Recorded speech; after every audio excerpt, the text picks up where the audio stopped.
So today I'm probably going to be painting. I also have an upholstery project that I'm very excited about. I have no idea what I'm doing and I'm going to be winging this completely. So we went to like the Fall Fest, you know, farm with the animals and the pumpkins this past weekend, and that was a lot of fun. Nice cut, Mom. Thanks, bro. I did wean him. It kind of all happened naturally and very quickly, and quicker than I expected, to be honest. I want to share with you guys how I made this. Garlic, ginger. It smells like pizza.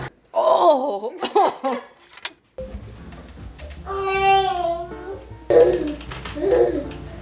The real reason he wanted to make pancakes just to use the mixer, right? Yeah.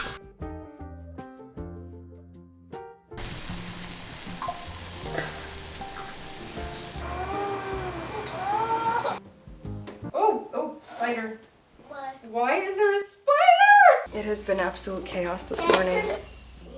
And it's only 8:15 a.m. Yogurt first. If you finish it, you can have something else. I told myself that when I was done nursing, I would be up super early in the morning, I would be working out, I would be reading the Bible, and I would have no more excuses to lay in bed tired. I've been with you the whole morning, baby.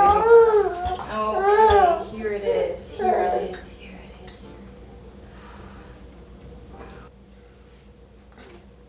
Can I have some cereal now? Currently drinking day-old coffee.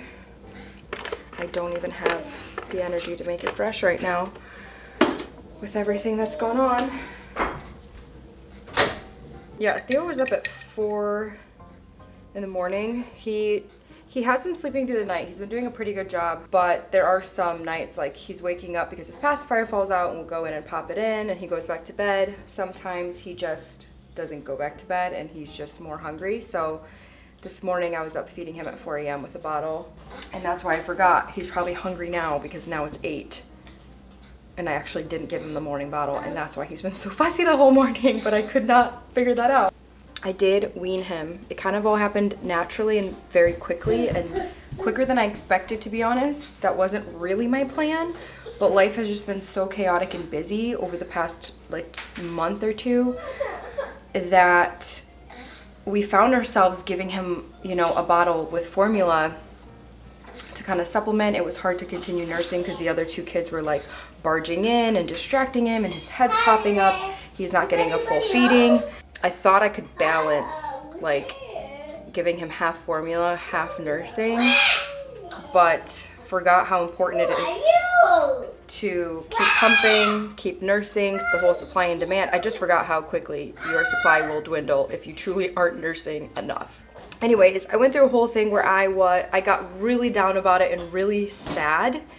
And I was like, hang on, this is probably our last kid.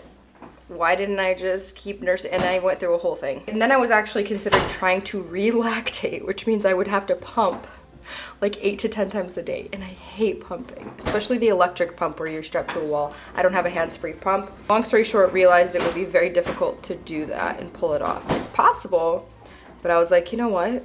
Life has actually been a little more simple when I just give him a bottle. So it's all good. And I think now I just needed to like let it out, kind of just grieve it and accept that it happened and that it's okay. If I really do want to relactate later, I can. But now I'm like, we're good. Like he's sitting there on his bouncer with the, you know, just drinking this bottle. So happy. Like he would be so upset when he was nursing and not getting enough milk. So it's really nice now that I can't give him a bottle. He's getting milk quickly and he's just happier. Anyways, what I was saying before. Yeah, I am not waking up early the way I thought I would. Most mornings I'm still in my robe until like noon. And it's just a lot happening in the morning. The kids are hungry. They are lots of poopy diapers, and it takes a while to get to this point where everyone's finally happy, everyone's fed, and we can kind of like take a breath, and then we'll do homeschool. Today I actually really want to get outside. Here in Chicago, fall lasts about 3 weeks. Yeah, we will a little bit later. And it's like you try to cram all the fall activities into those 3 weeks because it doesn't last very long, and then it's like winter and it's freezing and it's snowing. So we went to like the Fall Fest, you know, farm with the animals and the pumpkins this past weekend, and that was a lot of fun. Today might be one of the last fall, like nice fall days. We have a pumpkin that we got from our little visit to the pumpkin patch. Jace is dying to see what's inside of a pumpkin. Lela. This is what you want to wear today? This? This. This is a little chilly for today, girlfriend. Yeah, we need to get some long pants on you. It's the curse of a Midwesterner. If you don't get outside and enjoy the weather while it's nice, you feel this immense guilt. Like my mom will call me. Mom, are you watching this video? She will call me on a beautiful day and be like, did you get outside with your kids today? Hey, Mama. Back. Pants, good job.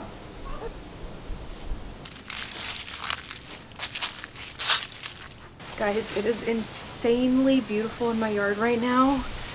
I'm so thankful for our house. Just to see a yard full of leaves is like a blessing, even though we have to keep raking them. We had landscapers come last week and we raked them again like 2 days later, and now the ground's covered again and we have to rake them again. And the tree isn't even done shedding its leaves. Like there's so much more that still needs to fall. So as much as we love the tree, in the summer it gives us like wonderful shade from the sun and the heat. In the fall, this is like what we're gonna have to deal with, but it's fine because I think it's so beautiful and I don't even mind.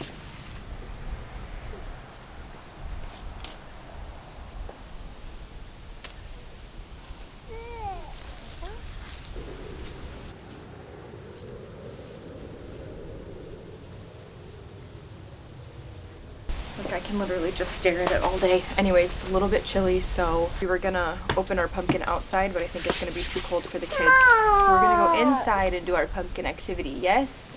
You ready, JC? You've been dying to do this. Let's go get started. Nice cut, Mom. Thanks, bro. You're so cool, Mom. Give me a kiss for that. That was sweet. I'm gonna get the camera so we can see your reaction, see what's inside, okay?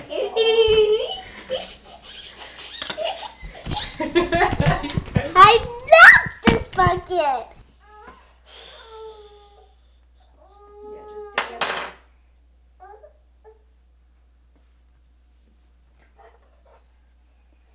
Here's some seeds. Pie.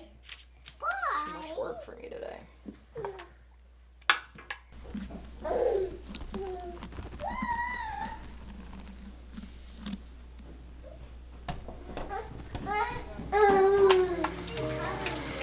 What do you mean?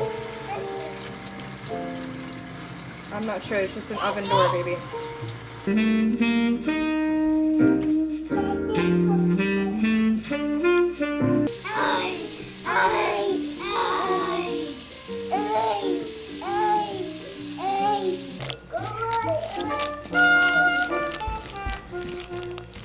Mama, thank you for this food. You're welcome.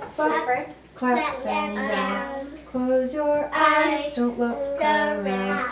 That's how we pray to the Lord. Okay. Dear God, To the Lord. thank you for this meal. Thank you for this meal. This turned out really good. It was just olive oil, salt, pepper, garlic powder, and paprika. I'll put the recipe in the description. But it's like a really good snack. And we had fun making it. Today, I am hanging out with my sis. I can pick you up this time. You're not pregnant. I'm pregnant! I can't. And we have a special guest. Just enjoy my coffee. And I also have a lot of house projects as usual. So today I'm probably gonna be painting. I also have an upholstery project that I'm very excited about. But first, I wanna share with you guys how I made this, because this is gonna prepare me for the winter. Actually, my throat is really hurting, so this is good that I have this. Found this recipe online from another content creator. It's like a syrup to keep your immune system healthy through the winter. And my friend that's here wants to know how I made this. A lot of you guys know how much I hate winter and how I get winter blues, even though I have a house now, so I am wondering if it's gonna be a little bit better this time since I have a yard. But part of it is that I get sick, like we get sick so much in the winter and it just brings us down, so I'm hoping this will help. Okay, let's get some cooking. So we're gonna do a quick smell of this because it's been about a week that it's fermented and it probably stinks. So we're just gonna sniff it out, these two noses right here that we've got. Oh, yeah. What do you guys think? It smells like pizza. Oh! I don't know how I'm supposed to eat this every day when I can barely smell it. You take a little bit of fresh focaccia bread, you dip it in. That's how you get it That's down. just so disgusting. A little bit of prosciutto would be good. Nicole said to cut off both ends. You don't want to do that actually. You want to cut with the this stem here in place because it's gonna hold the whole thing together.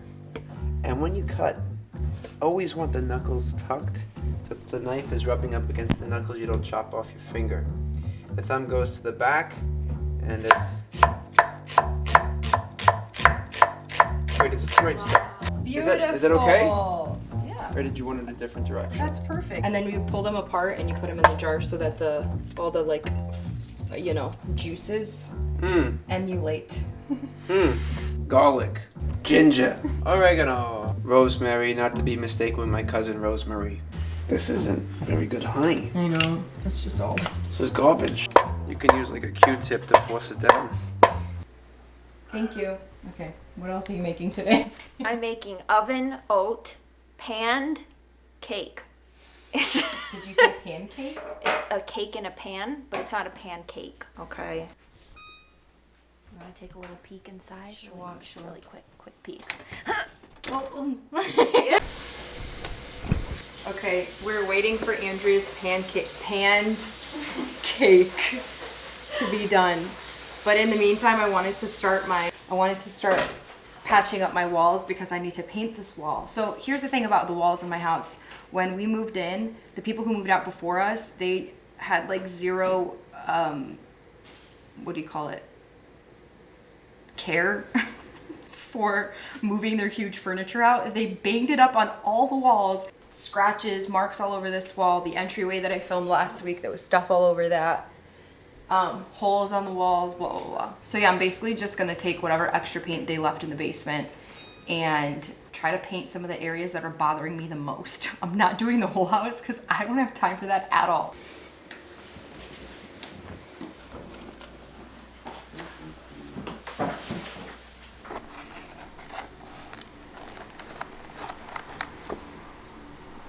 Sometimes I thought of evangelism as sort of this one moment where you were like, and now Jesus rose from the grave and, he saves you from your sins. And it was like that moment that you were actually sharing the gospel. That's evangelism.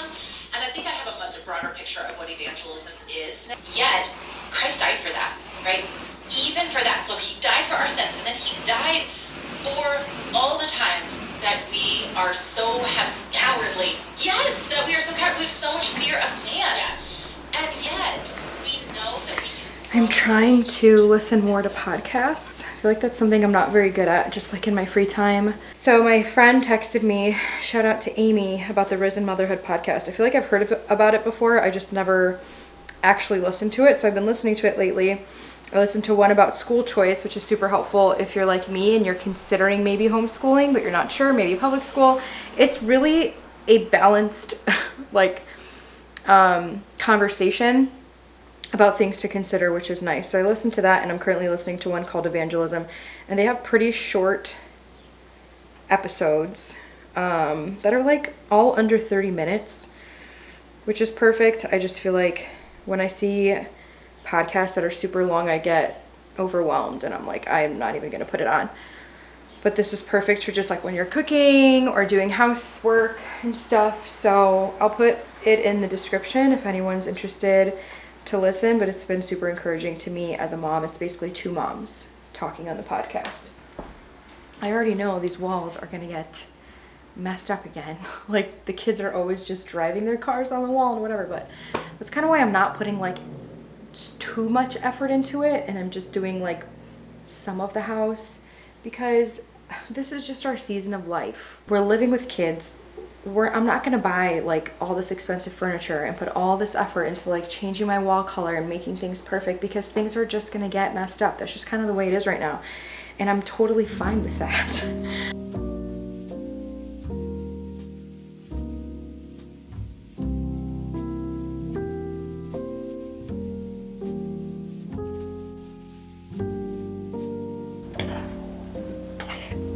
See, it's like...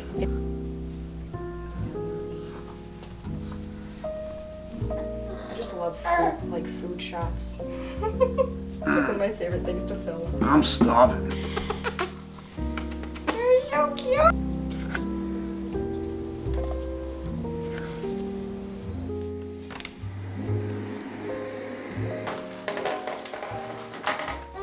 Alrighty, I finished painting a lot sooner than I thought I would. I probably have another hour till I have to get my kids.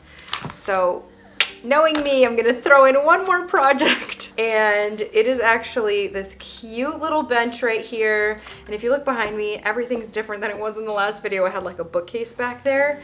I am always moving things around in the house to try to figure out what the best layout is, because this room's kind of shaped interesting and we don't have a separate dining area. So after living here for 5 months, I think I finally figured out what types of furniture I need, what should be where for good functionality.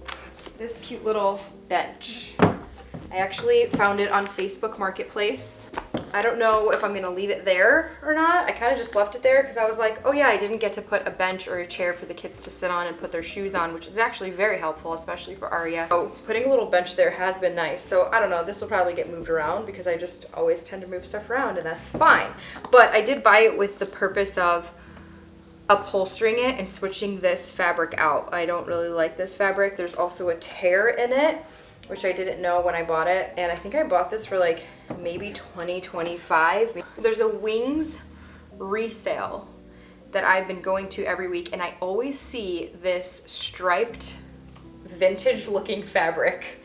And I've been seeing it every single time I go in, and I'm eyeing it, but I never get it because I'm like, I don't have a project to do with it yet. So then I'm like, I'm gonna go back one more time because I think I want it for this. So I went there last week and it was still there. Like no one's been buying it, but I just think it's cute. I'm very into stripes lately. I've been getting a lot of striped stuff. And so I bought it, and I also bought another fabric that also looks vintage. I don't know if these really are vintage, but they look vintage to me. And so I was trying to decide between the two fabrics to put on this. Here's the original fabric. It's really nothing special. I don't like it. It kind of looks like it's got this little feather pattern on it. And again, it does have a little tear right there. Here's the blue stripe, which I really like. And here's that green one. I asked you guys on Instagram which one to pick, and this one actually won. But I'm not gonna be listening to you guys because it just doesn't feel right. This tends to just blend in with the space. It's not standing out, and I kind of like this bench to stand out with a bolder, brighter fabric. And I did say that I want to be a little more colorful, a little more bold. Now, do I know how to upholster? Absolutely not. I have no idea what I'm doing, and I'm gonna be winging this completely.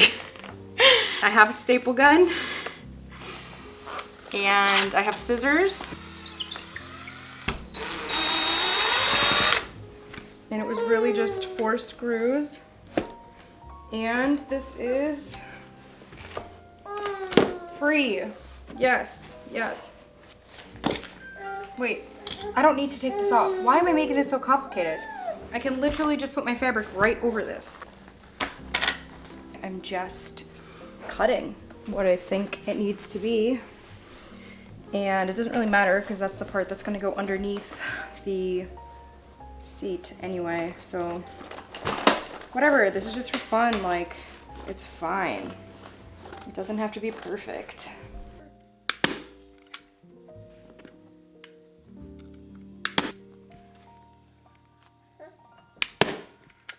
And this is the way, or the appropriate way, to do a corner. Then trim off the excess, and you don't have much bulk. Whoops.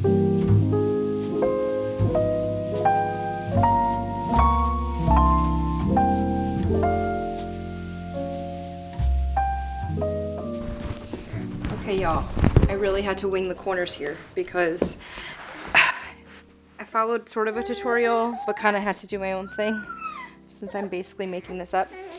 But you can take this, lay it straight on one edge, and cut just about like an inch there. Lay it straight on the other edge, cut this top piece just a bit, And this is just to remove the extra fabric. There's too much fabric going on here. So then you're gonna go from the corner here and remove this bit up to where you cut it. And then we're gonna take this part and trim it. So now that we've trimmed away, I'm basically taking fabric here, tucking it underneath as much as I can so I can get like a very straight edge here to go over. And I'm just kind of bunching it all up and getting it in there. And it's not perfect, but it is fine. It's doing the job, and all this is getting covered anyway, so I don't really care. It looks clean from the edge and from the top. So there we go.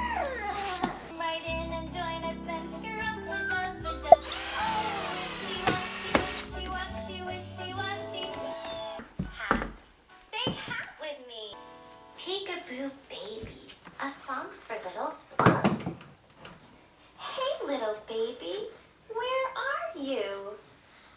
You're behind the chair. Peekaboo.